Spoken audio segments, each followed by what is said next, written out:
Muy bien, pues vamos a hacer la oración de la intención para la clase. Entonces voy a atender a esta clase con una intención mahayana, ¿no? Para lograr la iluminación, para poder acudir en la ayuda de todos los seres sensibles y también de los que viven en Oriente Medio.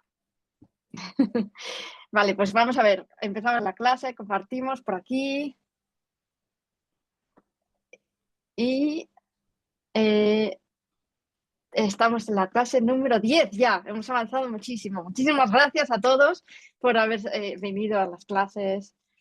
Y bueno, hoy vamos a hacer una cosa que es ya fácil porque, bueno, este pantallazo ya nos lo conocemos de memoria, estamos en la división en 7, hemos visto la cognición directa, estamos viendo la cognición inferencial y todavía nos quedan por ver la cognición subsecuente, la suposición correcta, la percepción inatenta, la duda y la cognición errónea.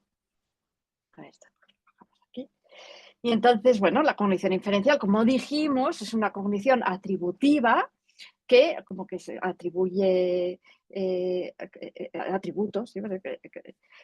Al objeto, que es no engañosa con respecto a su objeto de conocimiento, que es un objeto, un fenómeno ligeramente oculto y que surge de un fundamento que es un silogismo correcto. Entonces esto ya lo estuvimos viendo, vamos a darle un repaso así rápido.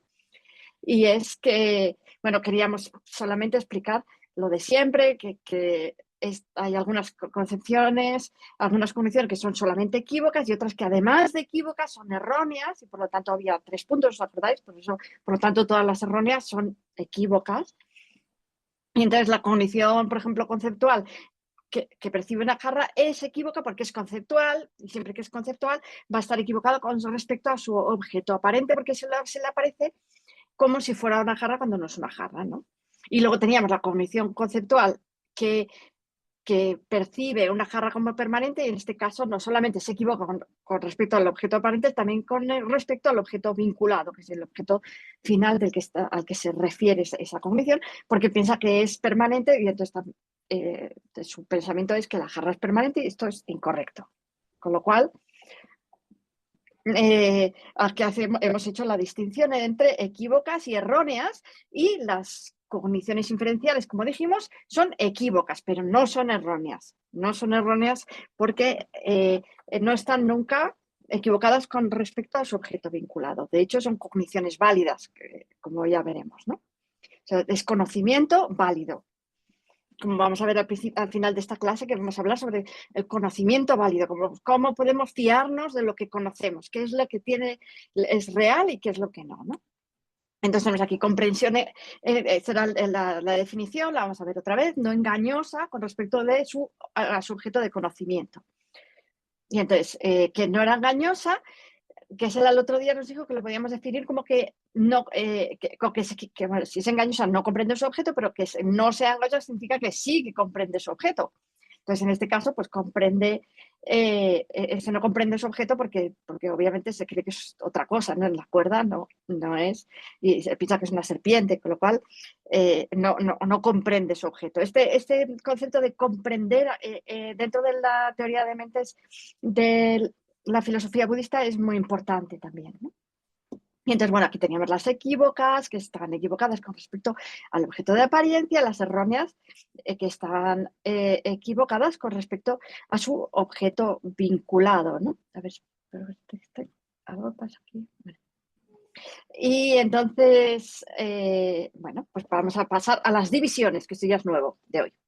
Las divisiones de la cognición inferencial tenemos 3 divisiones, ¿no? Luego hay una división en 2 también, pero bueno, la división más famosa es esta, ¿no? Que es la división en 3, que son la cognición inferencial de confianza, la de renombre y la factual.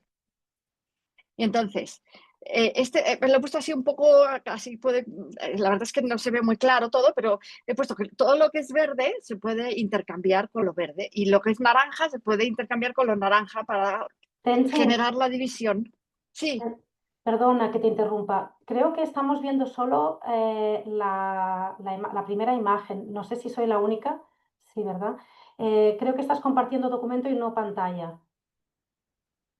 Ah, Vale, vale. A ver, espera, pues a ver cómo lo hago. Dejar de compartir. Entonces lo vuelvo a compartir, ¿no? Compartir. Y entonces, Keynote clase. Vale, pero es que entonces a lo mejor. Calma. Bueno, pues, ¿cómo hago? Compartir sonido, compartir. Porque yo siempre lo he hecho así y esto funcionaba. Pero, a ver, lo voy a intentar otra vez. ¿Ahora lo veis? Ahora sí, Tenzin. Pero si le doy a reproducir, ¿lo veis o no? Sí, ahora La lo veo comun- muy bien. Bueno, a ver si pasa de página.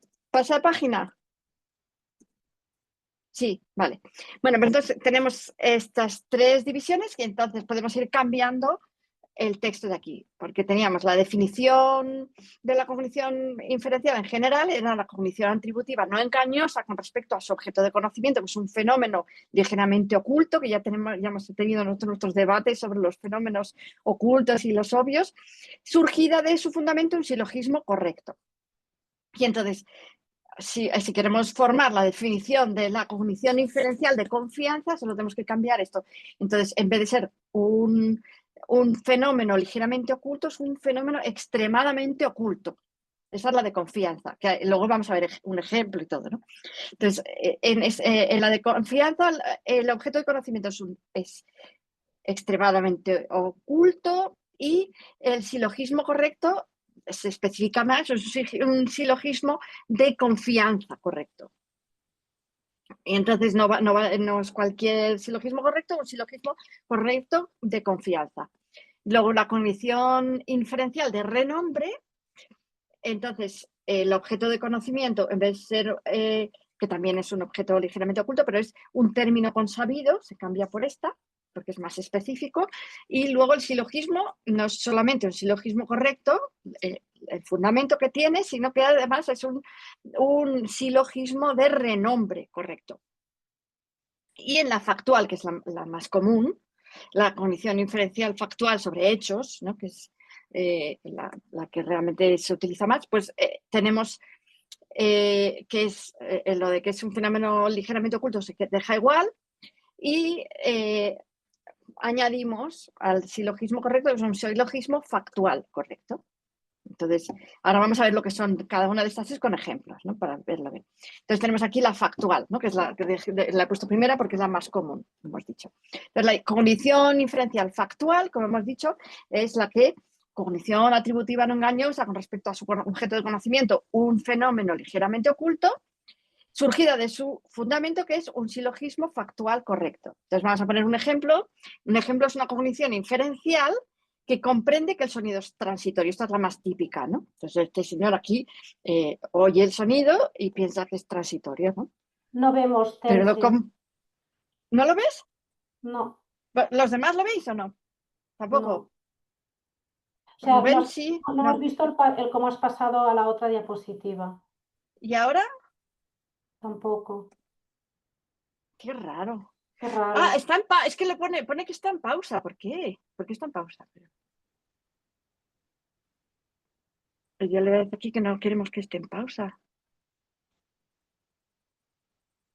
Compartir. Vale, ahora sí. Es que se ha puesto en pausa, no sé por qué. Ahora sí, ¿verdad? ¿Veis? El hombrecito Sí, aquí está perfecto. pensando. Pues entonces, la cognición inferencial factual, un ejemplo de esta, es una cognición inferencial que comprende un hecho, que es que el sonido es transitorio. Entonces, es transitorio. A lo mejor le he dado algo sin querer, seguramente. Entonces, aquí está escuchando el sonido y piensa que es transitorio. Y entonces, ¿cuál es este silogismo factual correcto? Pues es un silogismo que nos habla de un hecho, ¿no? De una realidad, de que nos dice, considerando el sujeto sonido, se sigue que es transitorio porque es un producto. ¿Os acordáis que esto era un silogismo típico de la lógica, de los métodos de derivación de la lógica del budismo, ¿no? Entonces, bueno, pues gracias a este silogismo factual, que es correcto, pues se comprende, y es importante que sea una comprensión, porque entonces es una cognición válida, ¿no? Porque es no engañosa, ¿no? Y entonces, este es el primero, la cognición inferencial factual. Y ahora pasamos a la de renombre, que es la segunda. La segunda es, bueno, pues un término consabido, es lo que es su objeto de conocimiento, y el silogismo es un silogismo de renombre. Entonces sería, por ejemplo, este señor de aquí está mirando a la luna, y entonces, como veis aquí, la luna tiene una forma así como de un conejo, ¿no? Y entonces él piensa, luna, entonces piensa que la luna, entonces dice, el ejemplo es una cognición inferencial que comprende que es apropiado llamar luna a la marcada con un conejo. Entonces, pues, sí, imagínate que todo el mundo le llama la marcada con un conejo, y entonces luego él se entera de que también la llaman luna, de que es algo corriente, de que es algo, es una terminología aceptada, pues entonces pues ya él la va a llamar luna también, ¿no? Lo va a aceptar ese término, ¿no? Entonces, el silogismo de renombre correcto sería el siguiente: considerando el sujeto la marcada con un conejo, se sigue que es apropiado llamarla luna porque es una terminología aceptada. Entonces aquí no estamos hablando de las características, sino del nombre simplemente, ¿no? Por eso, en vez de ser factual, pues es de renombre el silogismo. Simple, es una manera diferente de adquirir conocimiento, ¿no? No estamos hablando de las características de ningún objeto, sino simplemente de otro nombre que tiene, ¿no? Y el tercer tipo es la cognición inferencial de confianza, que bueno, entonces una cognición atributiva no engañosa con respecto a su objeto de conocimiento, un fenómeno extremadamente oculto, surgida de su fundamento, un silogismo de confianza correcto. Aquí ponemos siempre la general, ¿no? Y vamos aplicando estos trocitos de aquí. ¿Qué pasa? Que esta tiene mucho más que decir, claro, porque aquí va a haber que diga, bueno, pero esto realmente comprende su objeto o no comprende su objeto, ¿no? Aquí podemos ya debatir más, ¿no? Entonces aquí decíamos, por ejemplo, un ejemplo es una cognición inferencial que comprende sin engaño el sentido mostrado en la siguiente cita. La generosidad trae riqueza, la ética trae felicidad, ¿no? Entonces, ¿esto qué pasa? Que escuchas esta frase y ella dice, pues sí, vale, lo acepta, ¿no? Pero es que ella lo comprende, o sea, digamos que en este caso estamos haciendo un silogismo de confianza, sería como un razonamiento de autoridad, ¿no? En este caso lo que estamos diciendo es, aquí tenemos el silogismo, considerando el sujeto el dicho de que la generosidad trae riqueza, se sigue que enseña, perdón, este es lo de quitar, que enseña una realidad no engañosa porque es una cita de un origen válido. Entonces aquí, antes de aceptar este silogismo, pues tendríamos que aceptar que, por ejemplo, si esto lo ha dicho el Buda, ¿no? Que el Buda es un maestro válido y que puesto que ha dicho muchas otras cosas que son reales y puesto que le suponemos un conocimiento sobre el karma y una pues decir la verdad, ¿no?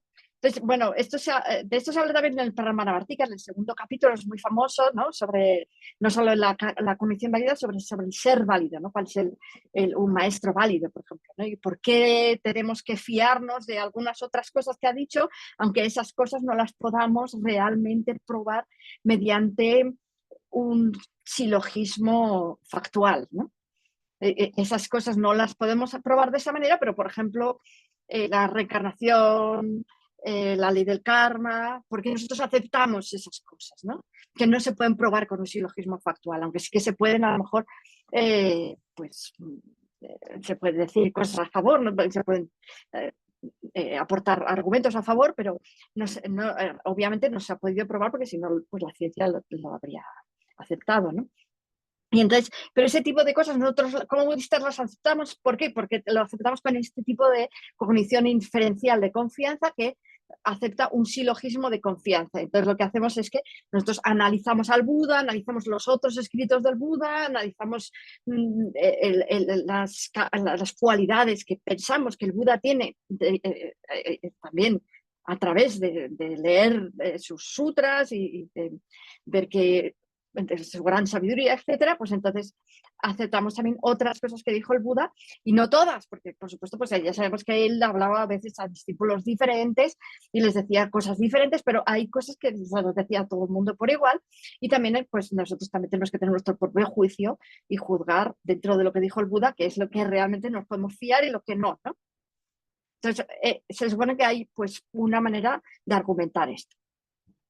Y entonces, bueno, esto lo pues aquí pues, con un poco así que lo he sacado del GPT así rápido, argumento de autoridad, ¿no? Que es válido cuando la persona citada es una autoridad reconocida, no hay razones para dudar de lo que ha dicho, por esto, por lo otro. Pero bueno, todo esto en el segundo capítulo de Pramanavartika se analiza, ¿no? Entonces, pues no es inválido pues cuando es fe ciega, cuando pues solamente no lo aceptamos simplemente porque la persona es muy representativa, pero sin argumentar exactamente por qué realmente tenemos que aceptarla, ¿no? Y entonces aquí, bueno, pues quería terminar el día de hoy y no sé si antes del verano, porque algunos me decías que queríais vacaciones de verano, con un poco hablar de estas dos primeras cogniciones que hemos estado viendo, que son, ¿no?, la cognición directa, la cognición inferencial, que son las que nos proveen de conocimiento válido, ¿no? Y entonces un poco pues la historia, ¿no?, aquí les hemos pintado juntos, pero bueno, pues no vivieron en el mismo siglo, pero bueno, los hemos puesto juntos a Dignaga y a Dharmakirti, pues un poco como son la línea de lógicos, los lógicos más importantes del budismo.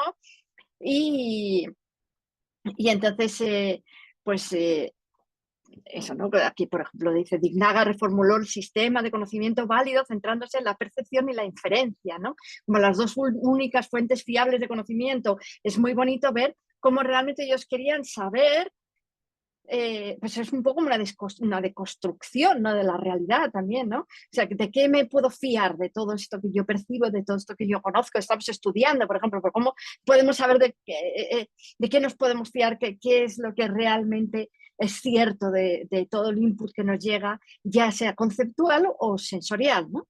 Entonces es bonito ver cómo ellos hicieron una investigación, ¿no? Y no solamente desarrollaron pues, la percepción, la teoría de percepción, sino también todo un sistema de lógica y de derivación para ver cómo se podía realmente aceptar cada una de las consecuencias, de las premisas, ¿no? Esa investigación que ellos tuvieron, que fue muy bonita, porque también además nos habla de cómo el Buda, ¿no?, siempre decía pues, que no había que aceptar las cosas simplemente por respeto a él, sino que había que investigar, que había que analizar, que había que generar nuestra propia convicción, ¿no? Y entonces, bueno, esto es la epistemología, ¿no? Pues que aquí episteme, pues, el conocimiento, las ciencias, la teoría, ¿no?, del conocimiento, de cómo se adquiere el conocimiento. Y entonces investigar qué es el conocimiento, cómo se adquiere, y eso, ¿no? Y qué es lo que distingue de la creencia o de la opinión. Así que, bueno, pues... bueno, aquí tengo todavía una más. Pues ya tenemos aquí las cogniciones que son válidas, que es lo que ellos llamaban el pramana, ¿no?, aquello de lo que sí que te puedes fiar. Y luego se podía entrar a través, o podíamos adquirir este conocimiento a través de las cogniciones directas o de las cogniciones inferenciales. Y este era el conocimiento que entonces era válido, ¿no? Y luego, bueno, pues hemos puesto aquí un poco también la realidad última y la realidad convencional, porque también pues vamos a acercarnos de una manera diferente a estas dos realidades, ¿no? Y también a la hora de hablar de realidad, que en el sistema, en el nivel último, pues la realidad convencional pues no es real, ¿no? Entonces, también esto es un poco para que ahora vamos a hacer una meditación Y vamos a pensar en, entonces, si las cogniciones directas nos hablan de la realidad y nos hablan a través de la percepción de los objetos que percibimos a través de la percepción, y estos no son realidad última, sino que son realidad convencional, ¿no? Entonces, en realidad nos podemos fiar o no de este conocimiento, ¿no? Vamos a ver. Así que si queréis vamos a hacer una mini meditación, porque hoy vamos un poco más tarde, de 2 minutos, sobre si realmente podemos, o sea, porque Dignaga y Dharmakirti nos dijeron que podíamos fiarnos de lo que conocíamos a través de los sentidos, por ejemplo, siempre que nuestros órganos sensoriales estuvieran sanos,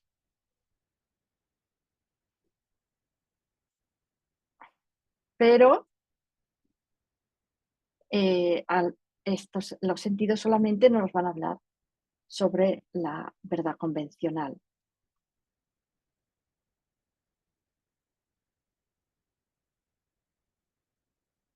Pero bueno, claro que aquí estamos hablando de Madhyamika. Para la escuela sautrántica, realidad última y objeto funcional son equivalentes. Para ellos, todo lo que percibimos con los sentidos es la realidad última. Y ellos además van a establecer esta realidad con la creencia en átomos, por ejemplo, ¿no? en una unidad mínima de materia indivisible construye nuestro mundo.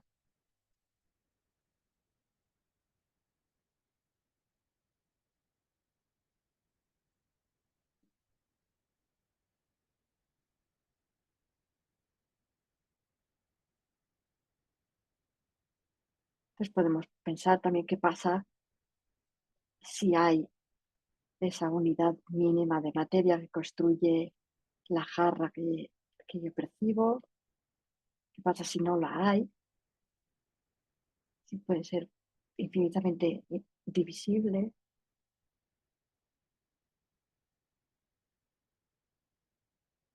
Entonces, ¿realmente puedo fiarme de los sentidos, de percibir la jarra? Es tan sólida como yo la percibo, ¿no?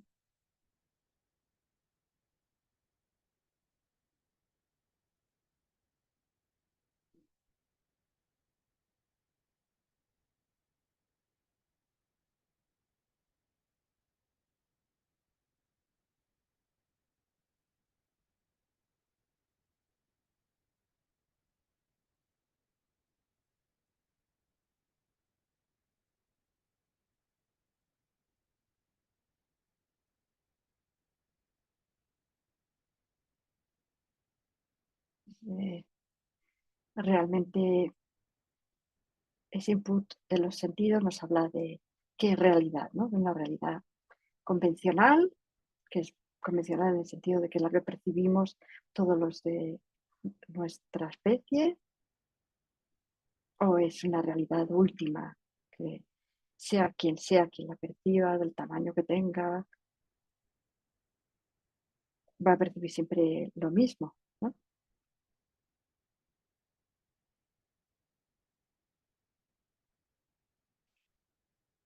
Bueno, pues si tenéis preguntas.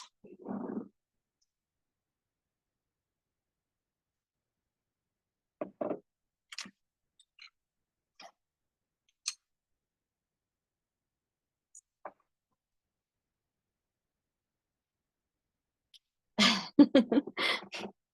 Sí, ver, una pregunta. Ujú.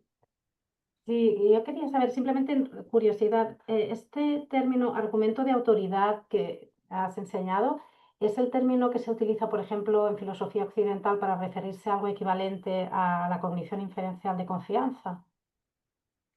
pues yo creo que sí, pero no sé exactamente en qué ámbitos. lo investigamos.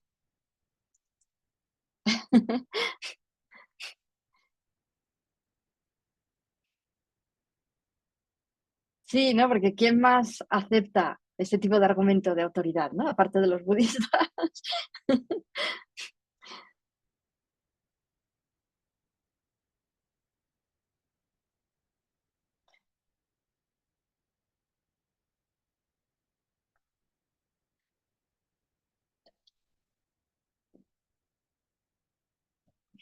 Vale, pues si no hay más preguntas, pasamos a la Tengo dedicación. una pregunta también, Aniela. Vale, vale. Mira, cuando hablas de diferencias, 3 puntos y 4 puntos, ¿te Sí, refieres a 3 diferencias y 4 diferencias? me refiero a 3 posibles ejemplos o a 4 posibles ejemplos. Porque Ya, ya, ya, ya, ya. en el caso de la diferencia entre, eh, entre coche y militar, ¿no? Por ejemplo, es 4 puntos, porque tenemos 4 puntos, 4 posibles diferencias, 4 posibles ejemplos. Uno sería un coche que no es militar, uno sería un avión que es militar pero no es un coche, ¿no? Una cosa que sería lo común, que es un coche militar, ¿no?